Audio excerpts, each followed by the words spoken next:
Bonjour Florence Provandier. Bonjour Charline. L'Assemblée nationale a adopté une proposition de loi qui encadre l'exploitation commerciale de l'image des enfants de moins de 16 ans sur les plateformes en ligne, autrement dit les enfants influenceurs. Pourquoi estimez-vous qu'il fallait légiférer sur cette question ? Comme vous l'avez certainement constaté, les parents qui filment leurs enfants pour faire du buzz sur Internet sont de plus en plus nombreux et certains d'entre eux n'hésitent pas à mettre en scène leurs enfants pour récolter des likes.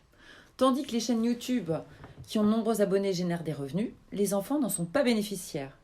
C'est un sujet sur lequel je suis en alerte depuis des années et je me réjouis qu'il ait été porté par Bruno Studer, président de la Commission des affaires culturelles et de l'éducation dans laquelle je siège à l'Assemblée nationale.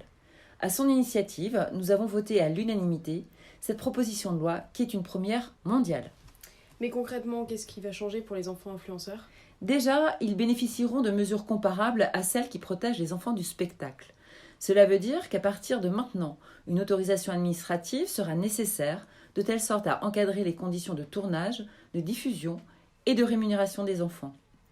De plus, la majeure partie des revenus sera fléchée vers un compte bloqué jusqu'à la majorité de l'enfant. Nous avons aussi ouvert un nouveau droit, le droit à l'oubli, qui permet aux enfants devenus majeurs d'effacer tous les contenus où ils figurent, s'ils le souhaitent, sans demander l'accord de leurs parents. Je sais que vous êtes très engagé pour les droits de l'enfant, et en quoi cette loi fait avancer cette cause ? Il faut savoir que la Convention internationale des droits de l'enfant reconnaît le droit de l'enfant d'être protégé contre l'exploitation économique et de n'être astreint à aucun travail.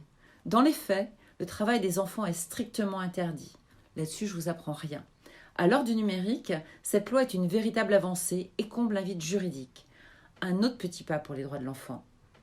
Alors maintenant, je vous donne rendez-vous en novembre pour un nouveau format de podcast.